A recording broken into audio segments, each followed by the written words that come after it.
Hello, hello, hello. I just wanted to put in a little disclaimer about this particular episode. There are a few tiny bit of little spicy language in there. So if that's something that is an issue for you, just want to give you a heads up. But I think it's going to be a great episode. So hope that all of you enjoy, and we will talk again soon.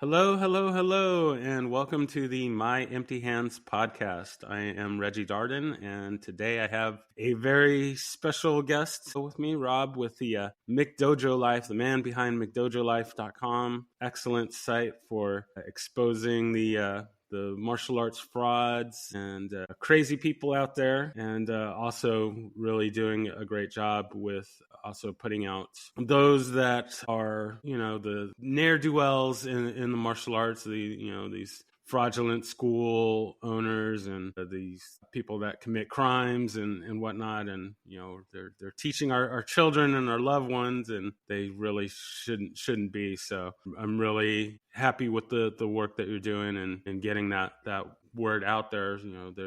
Because there isn't a governing body over martial arts schools and their conduct.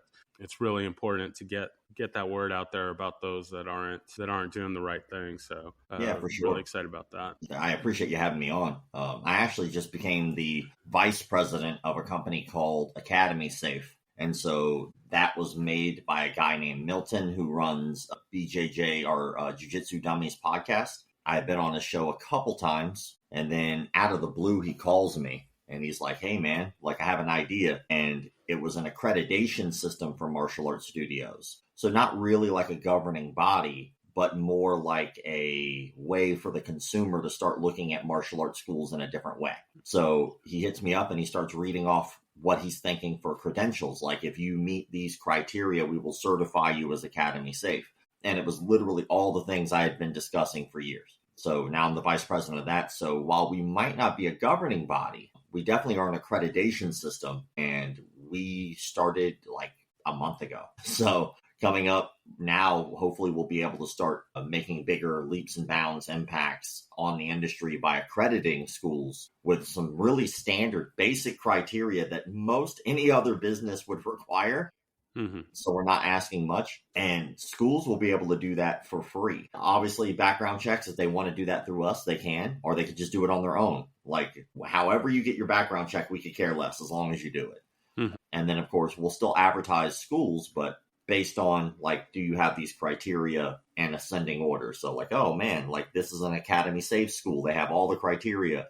Well, this school has most of it, but not all of it. So they're not certified, but they still have met these criteria and so on. So we think it'll make a big impact. Yeah, no, that's going to be huge. I really like that. So all you schools out there, get on that and get certified, so that then we know that we're in a safe space to train, and we don't have to worry about these bad actors poisoning us with their bad stuff.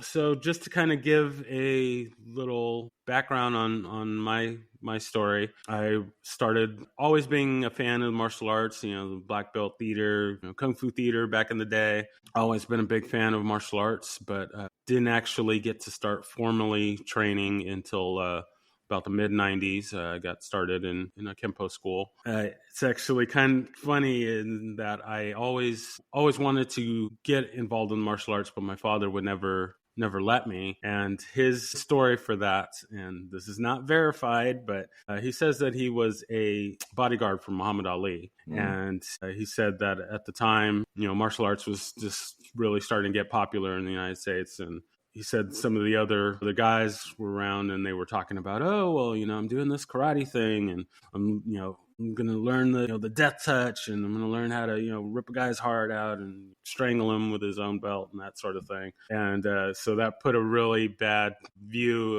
taste in my father's mouth about martial arts. So he just, would not let me sign up. But after about 14, 15 years of badgering him and wearing him down, finally let me join the karate school, and I did that. So I was involved in Kempo for, I guess, about 2-3 years, and then I left for the Army.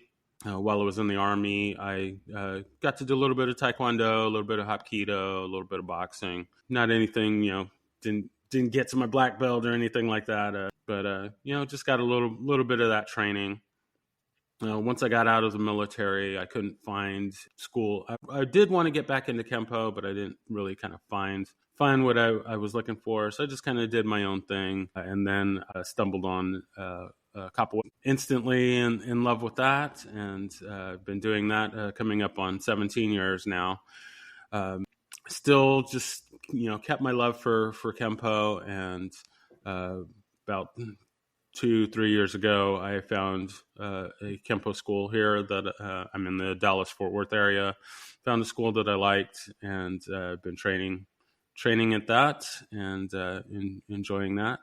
I always joke that I wish that there was 40 hours in a day, because just I have this renewed love for the martial arts, and I just want to do everything. I've been eyeballing a Kali school. I've been eyeballing another Hapkido school, some Kobudo stuff that I've been looking at as well. And there's just a ton of schools that I just want to go to, but I don't have time to do them all. And, just now adding more to my plate by doing this podcast, it's just not enough time for everything. Well, that's a good thing. It's good that you were able to, after all that time away from it, be able to be rejuvenated and ready to attack it again. Like my job is really weird because I deal with a lot of the evil in the industry, and I can see why not really anybody else does it, because it sucks. Like it really, for a while there, it put like a bad taste in my mouth for martial arts, which is specifically the reason I started doing what I do, is because I love martial arts. And to go from loving it to absolutely hating it sucked, because I couldn't look at the industry the same after seeing how lackadaisical it was and how it would allow just the most evil people in it. Yeah. So it took me a while to actually really give a damn again. So I've kind of been in the last year or two kind of in my upswing of caring again. Mm-hmm. But for a while there, I was just like, I didn't train, didn't care. I was like, why? I was like, there's no point. And then of course I'm looking at this from a different lens when I'm looking at it from the evil of the industry, not the good that it does. And then it's easy to forget sometimes that it does such good, and then, I got to look back and think, well, it gave me an entire career. Mm-hmm. It guided me on a path of doing something that I truly love. And then, I can't let the evils in the industry really dictate how I'm going to view what I enjoy. So I was able to get back into it and start feeling good about it again.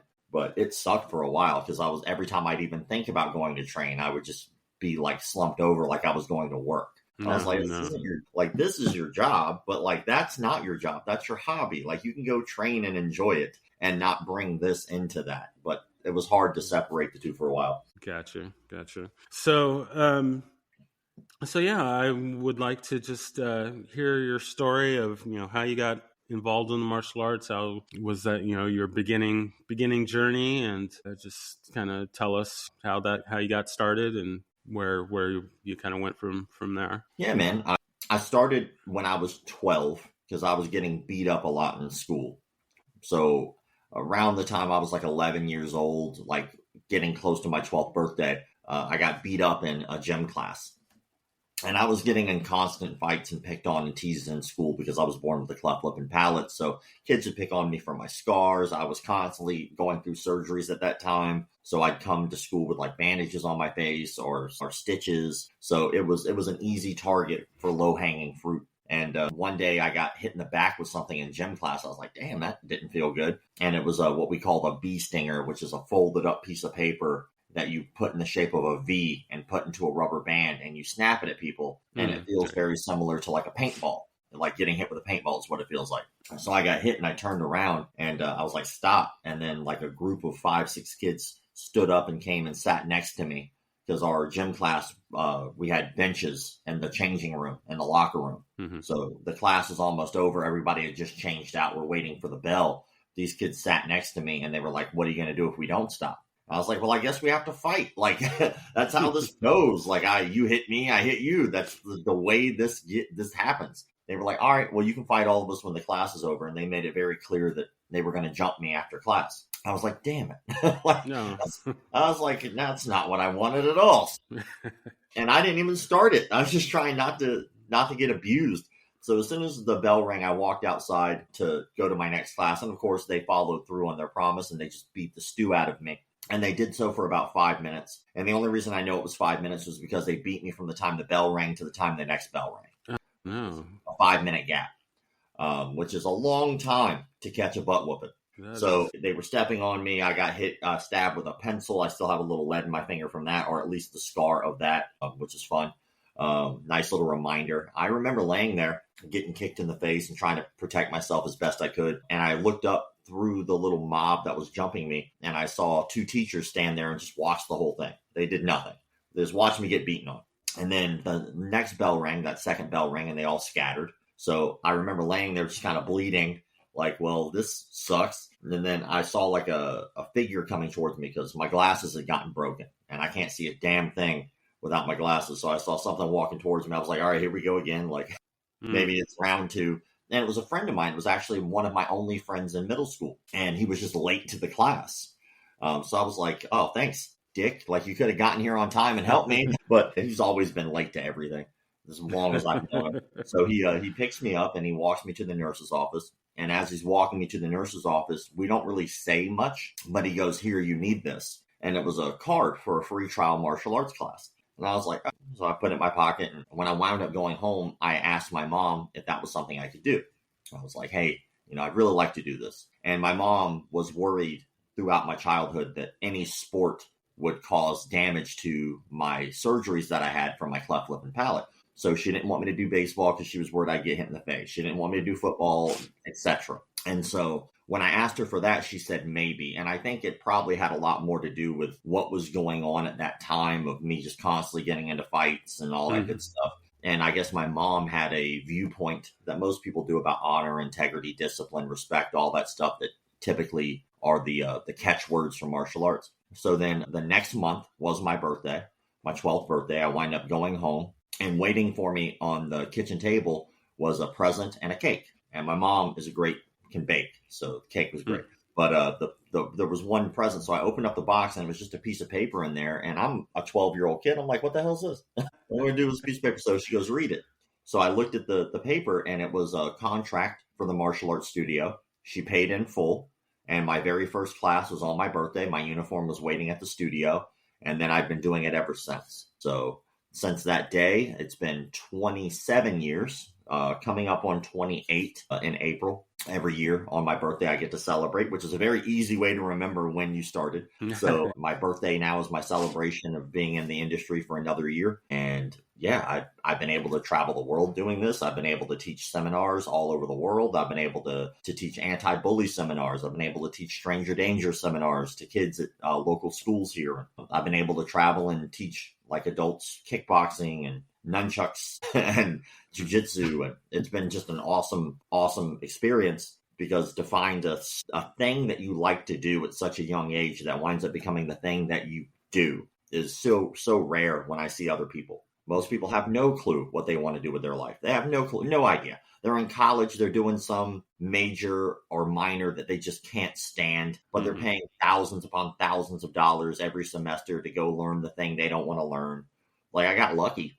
I got to discover the thing that I really like to do at 12, and then just been able to continue to do so my entire life. I've now done martial arts longer than I haven't, which is very cool to me, Yeah, for sure. So do you recall, what that first style was? Are you still in that style?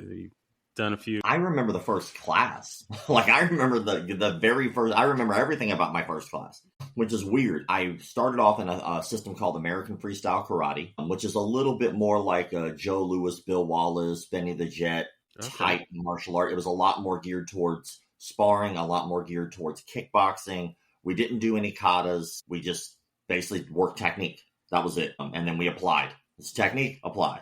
Technique, well, drill, apply. So we did that a lot. And then during that time, I was learning, beside that art, another art that was taught at the facility was an art called Lisajo Do, which is a weapon system no one's heard of, but it's a weapon system that basically talks a lot about like angles of attack and how your body mechanics works. So if you learn that system, one perk is that you can pretty much pick up any weapon and they all work the same.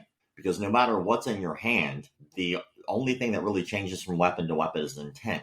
The angle will always be the same. And then once you start learning those angles and how those angles connect to each other, it becomes very easy to pick up any weapon and use it efficiently, because you're just basically worrying about these lanes of attack more than you're worried about what the weapon is. So that was super. I'm very grateful to learn that, because like I'm one of the few people who know that system, know it very well. And then around that time, I think I started point fighting like a month after. My first point fighting match was a month after I joined, because my whole goal was I'm just tired of getting my ass whooped. I was like, I'm tired of getting beat up. So I want to apply. The whole reason to do this is, well, I have to know if this really works. So the only way really to do that, yeah, you can spar, but those people are purposely trying not to hurt you, usually.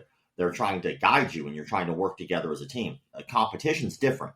That person doesn't know you. They don't care about your well-being. They just want to win. And so that's what a fight is. Someone who doesn't care about your well-being and just wants to win. So wind up doing a tournament a month in, got the bug, loved competing at that point because I liked the adrenaline dump. And then after that, I went and started boxing at nightclubs at 15. There was a nightclub in town called Plush. And the only reason I was able to go into this 21 and up bar at that time was because my instructor was the promoter for this boxing match, or for these boxing matches that happened every weekend there. Mm-hmm. And my mom signed a waiver every weekend and let me go. So I started because it's 21 and up, I had to be the first person to fight usually to start. Like as time went on, like I could just do what I wanted, but first person to fight every time. And then I had to leave immediately after. That was like the deal at first. And then because no one was like helping set the ring up, they were like, hey, we need you to set the ring up for us and we'll let you stay longer. And I was like, okay. And then after that, no one was breaking down the ring and the nightclub people weren't helping. So like the bouncers were like, that's not our problem. That's your problem. So then because no one was really helping break down the ring, he was like, all right, I'll let you stay the entire night if you help break down the ring. And I was like, all right, I'll stay all night, as like a kid in high school who is in a nightclub. Like, this is awesome.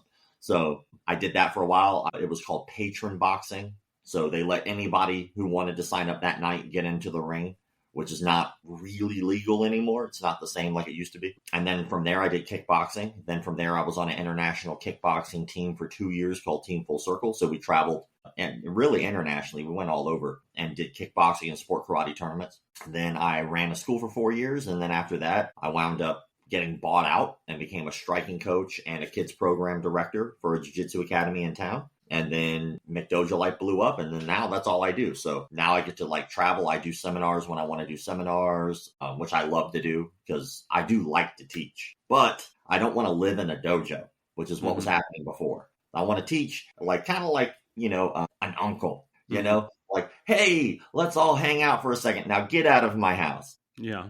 Like that kind of thing. So now I get to like teach and do the part that I like without having to be chained to a dojo, which is what it was like before. I just lived there and I was like, dude, I have no life outside of this, which I think is important for a teacher to have context to life. Yes. Like, you can't just be like, this is how it is in the real world. Like, you only live in this dojo. What are you talking about, the real world? Like, you don't have a job. You punch people for money. Like, that's not reality. Like, you live in the fantasy world. So it was nice to be able to get away from that and live like an actual life.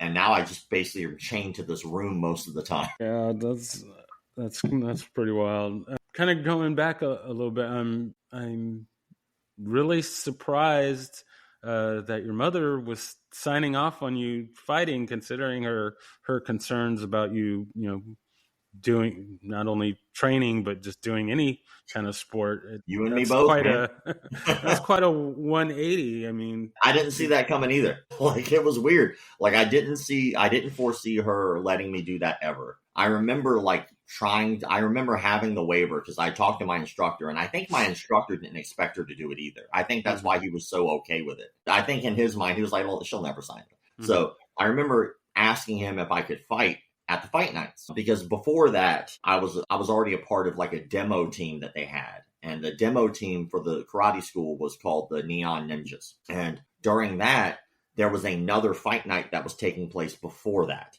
And it wasn't ours. It was at a place called Club 5. And we would go, and my instructor was the referee there, but they did the exact same thing, which is where my instructor got the idea. So we would go there, and we would do like a halftime show, which is like a part of like the payoff for my instructor to be the referee. So we would go as just go in literally halfway through. We would do a performance, a martial arts demonstration, and then we would leave. And when I did that, I think I was like 14 when we started doing that. And then I remember like every time I'd go, we get to watch a couple fights. So we'd see like one or two fights, and then like we would have to tear down everything and leave immediately. But I remember watching this thinking, this is just the coolest thing ever. The way that it was set up was amazing. I wish more places did it, but obviously with legalities now, it's not the same. But I just remember like the announcer would heckle fighters while they were fighting. And I remember he would heckle people who were like in the crowd. He would goat people into wanting to sign up that night, and that was like his whole shtick. So all night you would hear this announcer just cracking jokes and like trying to get people in the ring. And it was just such a fun environment for what it was. You would think, it felt rowdy, but Club 5 was not rowdy. When we started Plush was rowdy. Club 5 was like our 5 Points area is like our LGBTQ type area.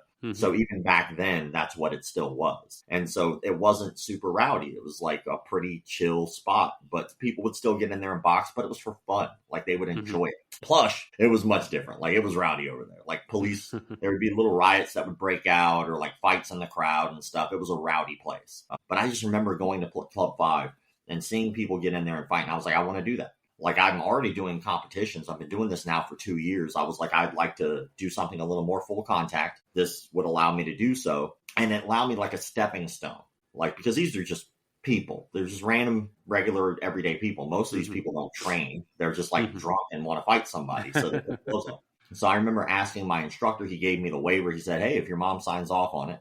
And I remember going home thinking, man, how will she ever say yes to this? And it was like not a hard sell. Like basically she was just like, is your instructor going to be there? I was like, yes. And then she was like, my best friend I went everywhere with. She was like, is Joey going to be there? I was like, yes, ma'am. It's like, is his mom going to be there? And I was like, yes, ma'am. Like, because she was. She was like, okay, signed right off on it. I was like, get the hell out of here. I was like, all right. So it worked out. Yeah, that is, for any youngish people that may be listening, it was a very different time, 20, 30 years ago. One of my famous stories. So I'm from San Diego, and I stun people when I tell them that when I was in elementary school, we took a field trip, a school sanctioned field trip to Tijuana.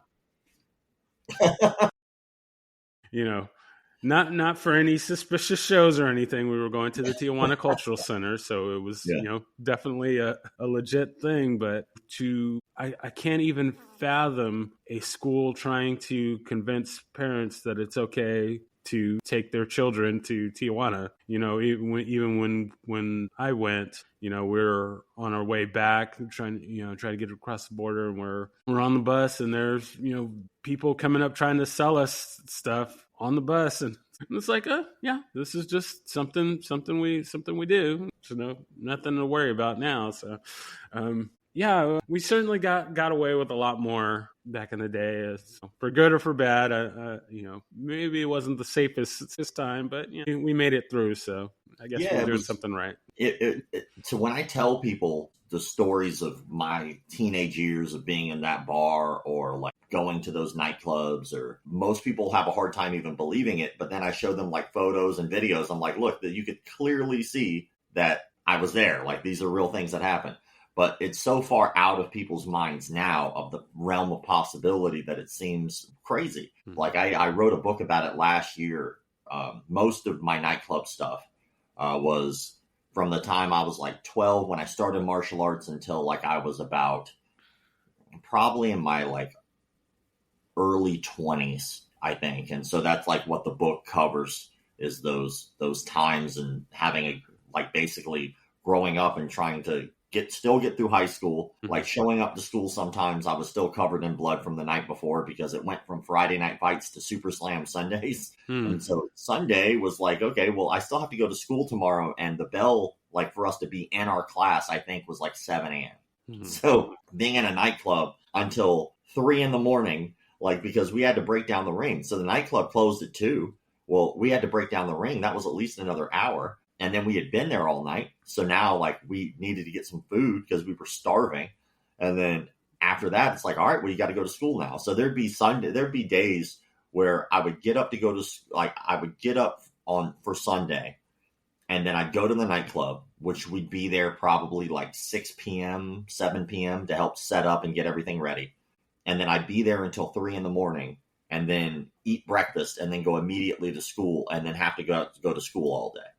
So my grades, needless to say, were slipping. So my priorities were not good. So then, it was like trying to figure out how to graduate high school and still do this for a living, and like try to continue to do both things was very hard. I wind up graduating with a 2.0 exactly. Because if I didn't pass, like it was a math test. It was the only credit I had left. But it was a math test. If I did not pass that final with a B and an A in the class, switch that. If I didn't pass my final with a B and graduate or get an A that semester, I was going to fail. Like, I was going to have to repeat high school, which I still have nightmares about. I still have nightmares about being in that room. And it was like, it's senior year. It's like the last day of school. So the teacher was an asshole and was like, we're just going to have you do your final on the last day of school. And of course, no one's there because everyone's already gotten their credits and already done everything they needed to do. So technically, if you wanted to just get through high school, like you needed like X amount of, your GPA needed to be X. And as long as you got your credits and passed your classes, you're good to go.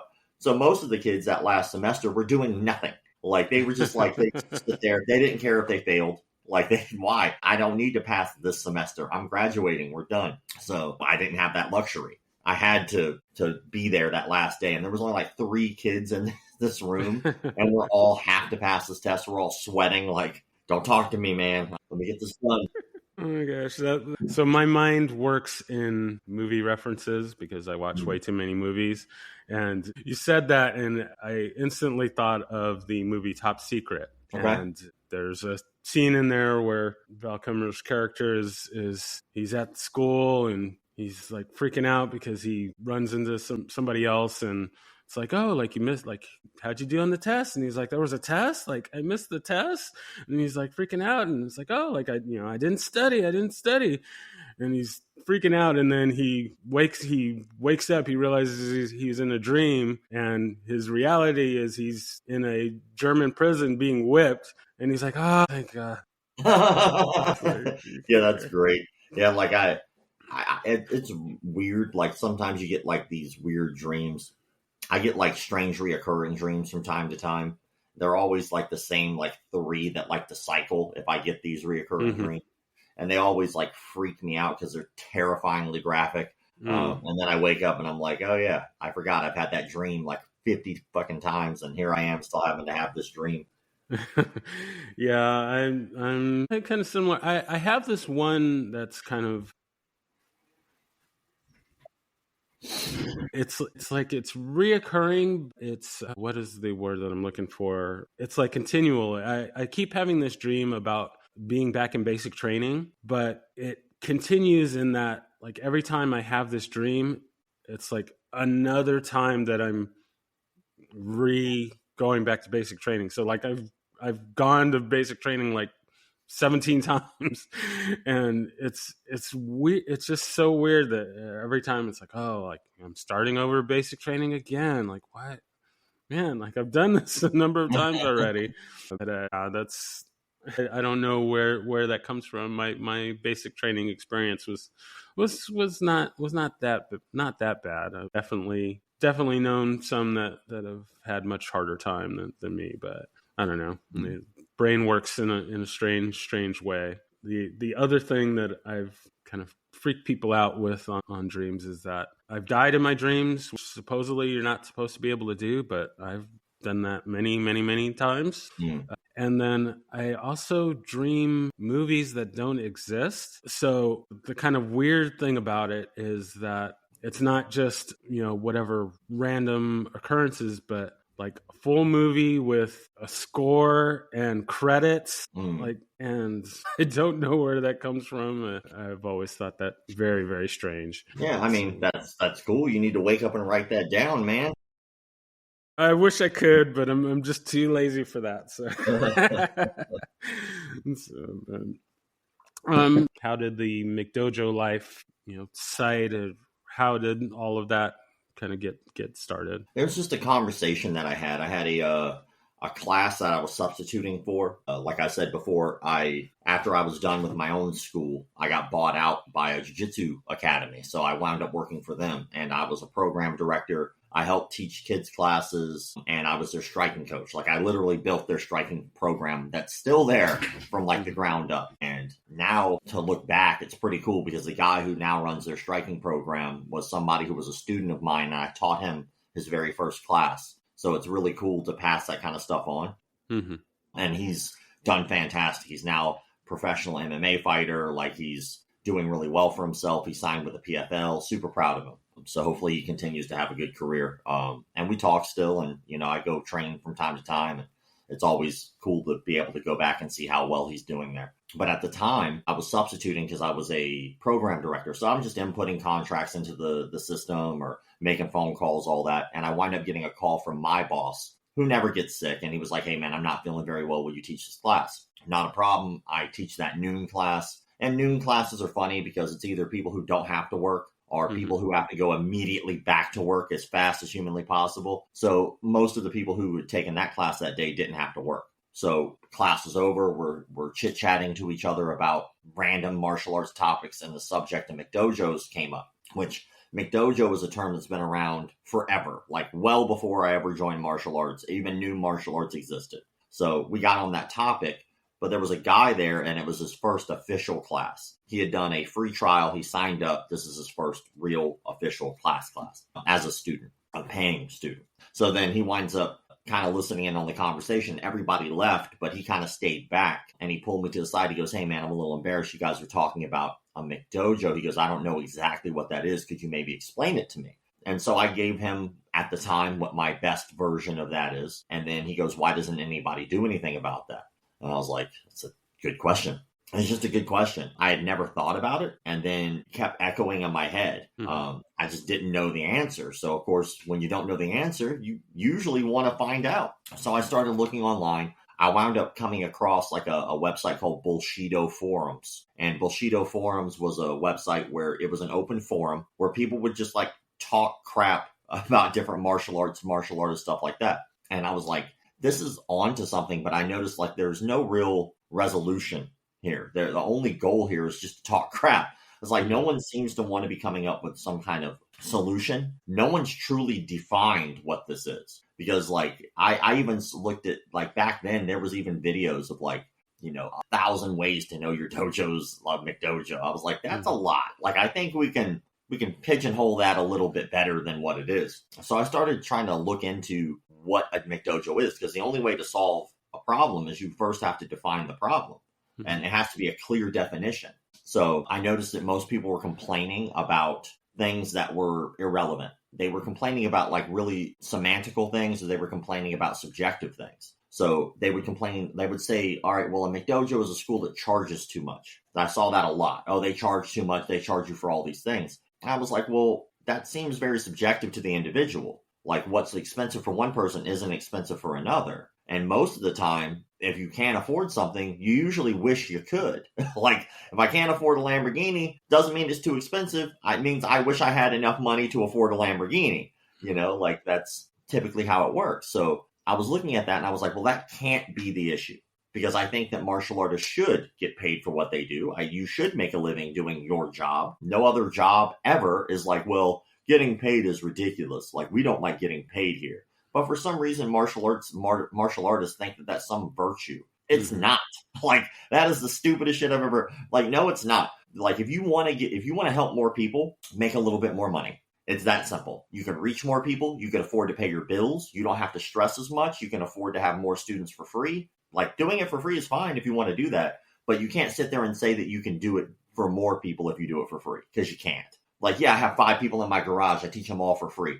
That's great, because that studio over there has 1,000 students and 100 of them are training for free because they have the space, the time, and the resources to help more people. And they're not poor. So they're not working another 8-hour job on top of this, which is another 8 hours that you cannot teach more people martial arts. So it's like this thought process that didn't make any sense to me. So I was like, that one's eliminated. Can't say that the price makes a McDojo.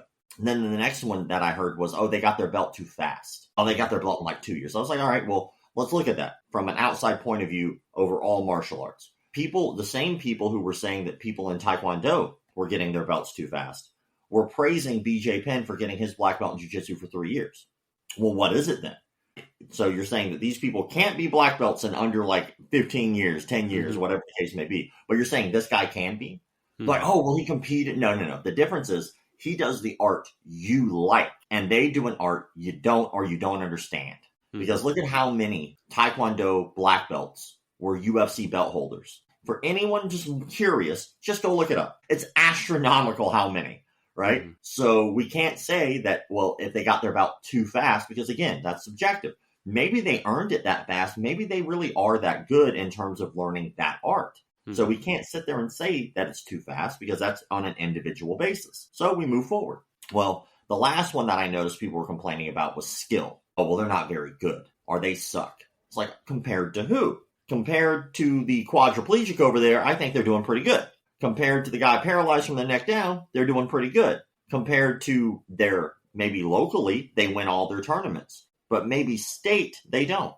Well, that's like anybody else. Everyone has a cap. There's always somebody better than you. And if we're going to say that it's based on skill, what does that mean? Are we saying in competition? Are we saying in general? Because if we say in competition, some of the most influential black belts ever to exist did not compete. John Donahue, one of the greatest jiu-jitsu coaches ever, doesn't compete, didn't compete, doesn't do it. But he trained some of the greatest jiu-jitsu competitors ever. So we can't say that is a standard. Well, what about people who impact people? Well, let's see here. How many professional fights did Bruce Lee have? How many fights that we could literally watch? Not stories, not hearsay. How many fights did he have that we could actually watch that he competed in? The answer would be 0 because he didn't compete. But he managed to impact millions, if not more, millions of people to love martial arts, to feel like they could do this, and to join.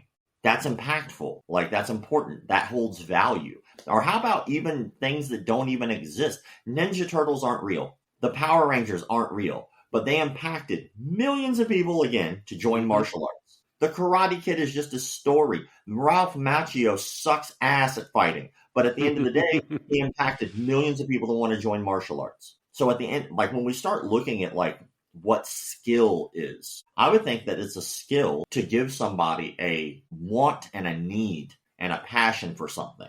Whether they can kick or punch, who gives a shit?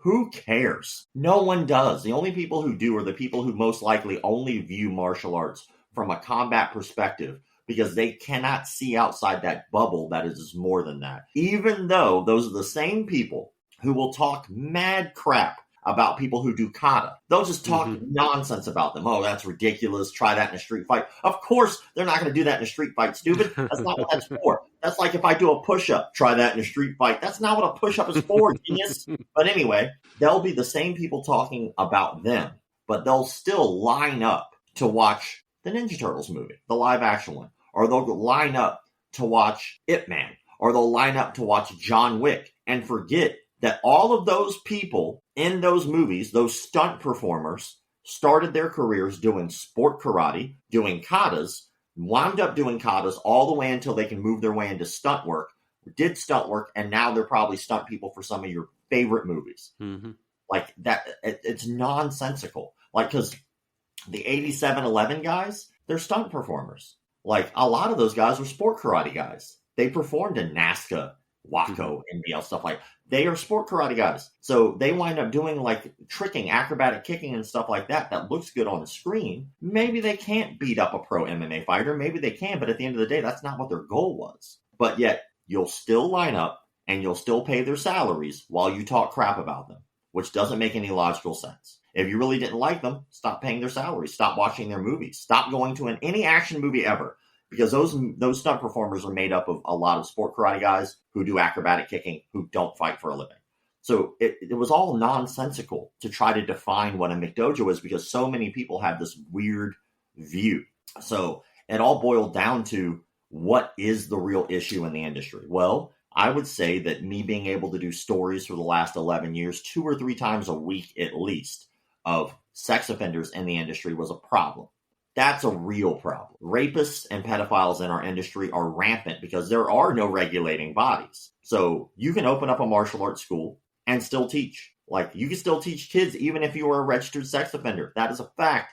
In California, as long as you let your boss know that, hey, I'm a registered sex offender, you can still teach kids. Isn't that wild? That is insane. So the craziest part about all this is that those glaring issues, the frauds, the cults, the rapists, the people who would purposely hurt their students, the people who would defraud them, like financially, those are all real issues, legally, real problems. But people were so busy complaining about, well, that guy got his black belt in like 2 years. It's not a real McDojo. That's not a real dojo. It's like, you're an idiot.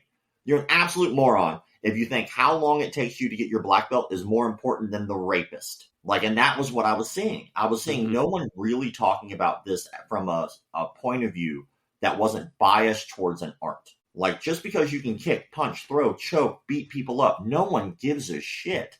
I can go into any prison in the United States right now and find plenty of people who could beat people up really well. Do you want them teaching your kids? Would you take classes from them? Like, is this really what you want out of this? And most people would say no. Why? Because that guy has a black belt on and that guy's in prison? Like, maybe that guy got out of prison, then decided to start teaching martial arts. But people don't think past that. They don't ask questions like, hey, are you local federally background checked? Are you CPR first aid certified? Like, these things that you would normally assume aren't required in our industry. Nothing is actually required in our industry. So the goal of McDojoLife then became very clear after taking like a real hard look at the industry, not from a art point of view, but from a point of view of like right and wrong, and like what is required of other businesses. And skill, subjective; money, subjective. But did you rape somebody? That's pretty black and white. That's pretty easy. I go, yeah, he did. That's it. That's all you need to know. And then you can make your own decisions as a consumer. So it's been a long journey over the last 11 years to really continue to grow, elevate, try to make sure people are aware of the bad gems, but also trying to elevate good gems and trying to show people, like, teach people about the truth. Like, if you're a martial arts school owner and you're not looking at it as a business, it's going to become your hobby again. It's not going to be a business. And then when you start looking at it from a business perspective, you start filling in those holes that really do make you a McDojo. You'll start charging appropriate prices. You'll start having people who work for you who get paid instead of work for you and trade for classes. Like, the people in the industry have these weird thoughts. Like, that's a McDojo. Like, aren't like 3 of your employees just trading off for classes with you? Mm-hmm. Like, what happens if they get hurt? There's like no workman's comp. Like, you don't care about their well-being. What happens if they just don't show up? They don't have to. What happens if, like, their light bills? They're not going to kick and punch the light bill. They need money to be able to do so. And you think that by not paying them, you're doing some kind of a service? You're taking advantage of these people. That's all there is to it. And you're doing them for a skill that statistically they'll only do for like a year. And if they do it past that, congratulations, that's great. Still doesn't pay their bills. Mm-hmm. So at the end of the day, like, the schools that were calling people McDojos, 9 times out of 10 were the real culprits. Like, even massive schools, like schools that would blow your mind, like Fight Sports had a rapist there. wind up like letting him go, gave him a $50,000 severance pay. And then when he was running out of the country to get away from his court date, they knew where he was going and still ignored it. Oh my goodness. But yeah, but they can choke people real good, so that's okay. Like, no, it's not. Like, that's ridiculous. Or like, like when the Lloyd Irvin stuff was happening and all those rapes were going on. And yet some people still are like, yeah, that's cool. Like, he's good at jiu-jitsu, so that's okay. Like, what are we talking about? Like, I think that it's a weird cult-like mentality when we put these people on pedestals simply because they can punch and kick or choke. Like, and in real life, and outside of that bubble, just apply that to your day-to-day life. No one ever is sitting at a board meeting and going, all right, we have the head of R&D here, we have our vice president, our CFO, we're all going to have a little brainstorm meeting, and let's talk about new ideas for the company. All right, cool, Steve, wait, the janitor just came in. He could beat us all up. Let's see what he has to say. Never happened. Not a one time would that ever happen in reality, because that is such a low on the totem pole skill. Is it an important skill? Absolutely. But fighting and swimming are almost identical. Think about it. The skill of fighting and the skill of swimming are almost identical. For instance, if I asked you to swim right now in your house, would that make any goddamn sense? It would make no sense. You'd be like, why? There's literally no water here. Why do I need to swim? Now, the skill of walking would be important if you want to move in your house, but swimming, useless. Fighting, if I ask you to fight right now, it is just as handy. Who are you going to fight? Who are you going to beat up? Why? It's a useless skill right now. But if I take you and drop you in the deep water, you better know how to swim, or you're probably going to die. If I take you and drop you into a fight for your life, you better know how to fight, or you might die. And they're very similar in that way. But other than that, fairly useless. If I learn how to swim, I will get supplemental things that come with swimming. Probably lose some weight. I'll probably learn about how hard it can be. I'll probably learn about my fortitude as a person. Can I continue to swim even when I'm tired? Can I continue to tread water even when my legs cramp? Can I make it past adversity? Can I compete against other people? Fighting's the same. Can I make it past this adversity? Can I continue to fight when I'm tired? Blah, blah, blah. Will I lose weight doing both? Probably. Can I get a mentor out of doing both? Probably. Those are all options, but they are fairly useless skills until you need them. Then you damn sure better have them.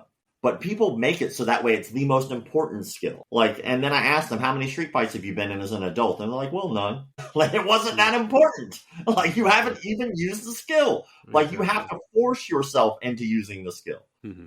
So I think what's more important is, are we safe? Are we enjoying ourselves? Are we getting those supplemental things that come along with it?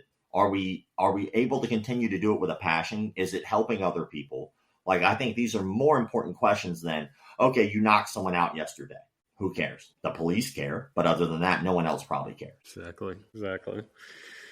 All right. So as we kind of head towards close here, I'm still working out my process. So on my normal episodes, I have some kind of fun little questions, but since they are primarily focused towards Kempo, I have to kind of rework them here a little bit. But first one would be a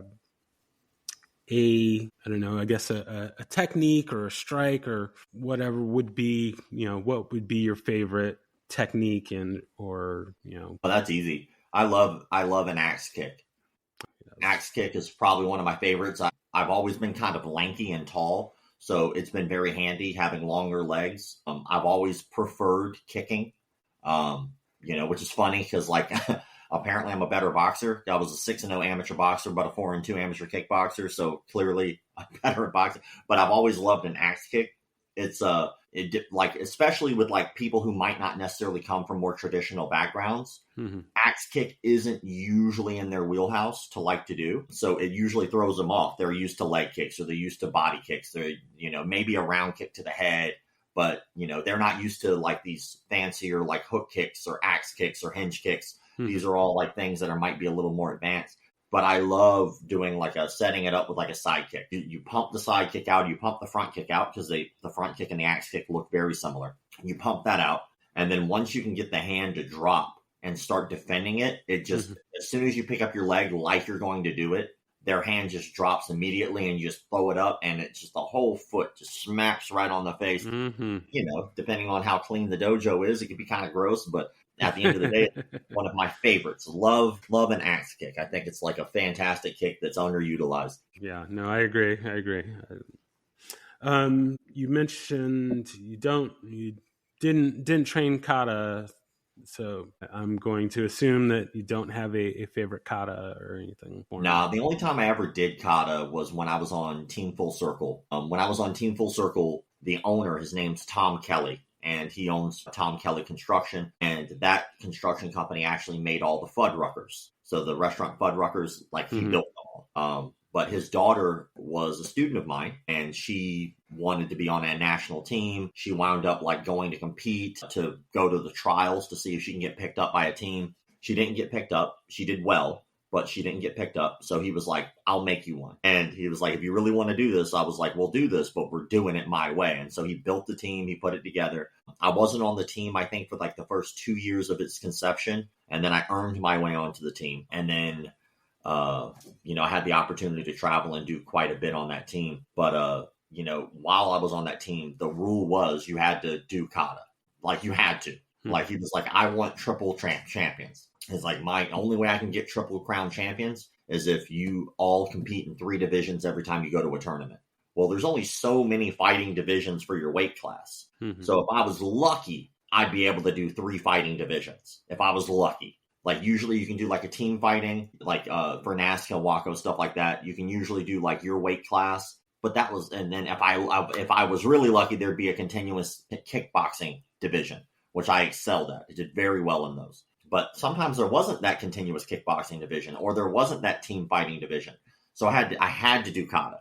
And I was like, oh God, I hate it so much. So like I'd go out there and maybe do weapons if I could, which I never did well at, or I'd do like a kata that I was taught by a guy named Drew Derek Bisbee. And Drew Derek Bisbee is fantastic, probably one of the best traditional kata I'd ever seen in my life. He is multiple-time world champion at kata, and he's just some white dude. Like, I remember being like a younger and not understanding kata and stuff like that, or really knowing what the value of that was. And he would do local katas, and of course he'd clean house because he was so good. But he would do all the yelling and the kias and all that good stuff. And, for somebody who didn't do kata, I just thought it was funny. So I couldn't help but snicker, right? But then I got to know him later, and he's a fantastic martial artist and just a great dude. And the training that he did for it was really hard. So he'd take a piece of tape, and he had like a room with mirrors in it.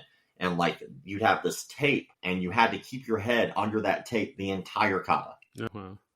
But so you're like in these deep stances. And it like really gave me a lot of respect for that, because that is not easy to do. You're talking like training a class. You're not doing one kata and you're done. Like you're doing kata the entire time. So the whole time you're in like these really deep squats, and the whole goal was your head stayed on that level. No matter what was going on, your head was always at that level. You moved your body, kicks, punches, everything. You were always right there. And it was hard. Some of the hardest training I've ever done. So like gave me a whole new respect for it, and it was not easy to do. And really, it's like shadow boxing. You're kicking and punching the air. This is kicking and punching the air. The only difference is bunkai, which for anyone who doesn't know what bunkai is application. What does this move mean? How does it translate into reality?